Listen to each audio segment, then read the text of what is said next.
اس کے بعد موت و حیات کا ایک اور قصہ آگے بیان کیا جا رہا ہے. او کالذی مر علی قریۃ وہی خاویۃ علی عروشہا، ایک پیغمبر تھے، نام تو نہیں بتایا گیا.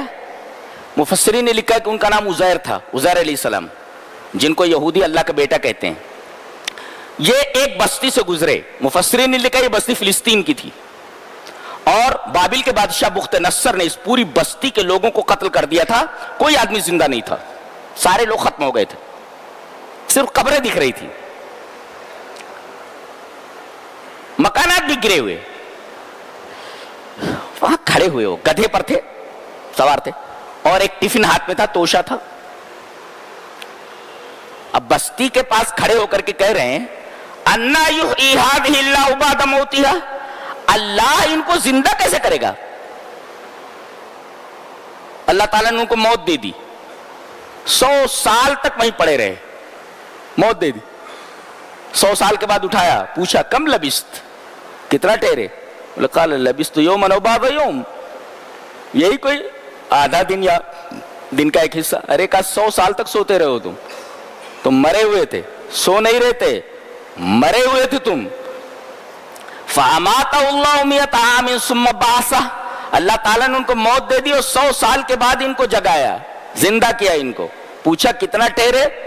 لبست یوما او بعض یوم، ایک دن یا دن کا ایک حصہ. اللہ نے فرمایا لبست مئۃ عام، 100 سال تک تم ٹھہرے رہے ہو یہاں. اب اللہ تعالیٰ ایک اور معجزہ دکھا رہا ہے، ایک اور چیز دکھا رہا ہے، اپنی قدرت بتا رہا ہے کہ دیکھو 100 سال کے بعد میں نے تم کو زندہ کیا ہے، مرے ہوئے تو تمہارا گدھا تھا نا، دیکھو اس کی ہڈیاں وڈیاں تک اللہ نے باقی رکھی تھی. میں نے 100 سال تک ہڈیاں بھی باقی نہیں رہتی، ہڈیاں خالی دکھائی دے دی.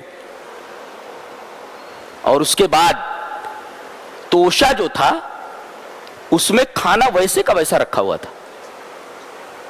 یہ 100 سال تک مرے پڑے رہے، گدھا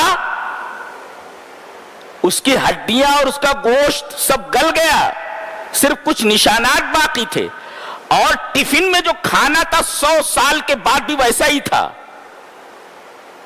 آئنسٹائن کا نظریہ دیکھو کیسا ہے، نظریہ اضافیت پڑھیں، نظریہ اضافیت. جی بہت بڑا سائنسداں گزرا ہے نا، بہت، اور یہودی تھا، یہ نیوٹن بھی یہودی تھا، یہ بھی یہودی تھا. اس کا وہ فارمولا ہے نا E=mc²، اسی کا فارمولا ہے. کس کا؟ آئنسٹائن کا. جی اسی کا فارمولا ہے. بہت بڑا سائنٹسٹ تھا، نظریہ اضافیت کا موجد ہے یہ ایک طریقے سے. یعنی دیکھو وقت گزر رہا ہے، ان پر گزر رہا ہے اور گدھے پر بھی گزر رہا ہے، لیکن وقت کھانے کے ٹفن کے اوپر نہیں گزر رہا ہے. بچے پڑھاؤ تو کھانا جو ہے ویسے کا ویسا رکھا ہوا ہے، اس کے اوپر وقت نہیں گزر رہا ہے. دیکھو 3 چیزیں ہیں اور تینوں چیزوں کے اوپر وقت مختلف رفتار سے گزر رہا ہے. کون ہے جس کے ہاتھوں میں وقت کی باغ ڈور ہے؟ وہ جیسا چاہتا ہے وقت کو چلاتا ہے، وقت کی رفتار کو بناتا ہے، روکتا ہے.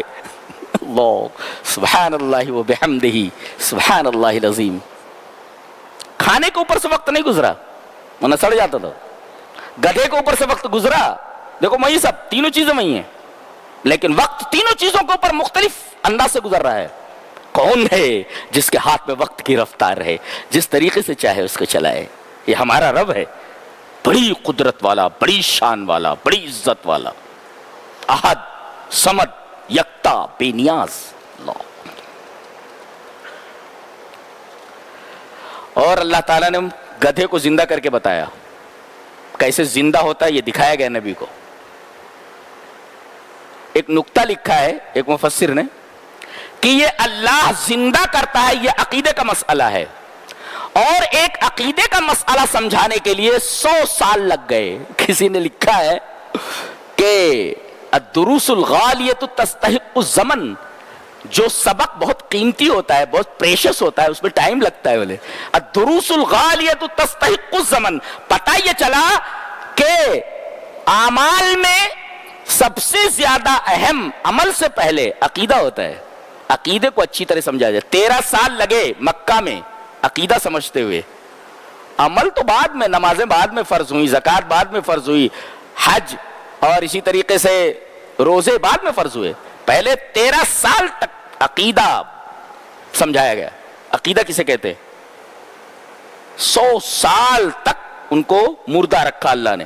ایک مسئلہ عقیدے کا سمجھانے کے لیے 100 سال لگ گئے. اس کا مطلب عقیدے کو بہت اچھی طرح سمجھا جائے کتنا بھی ٹائم لگے. اور عقیدے کی سب سے بڑی کتاب قرآن حکیم ہے, اس سے بڑی کتاب نہیں کوئی.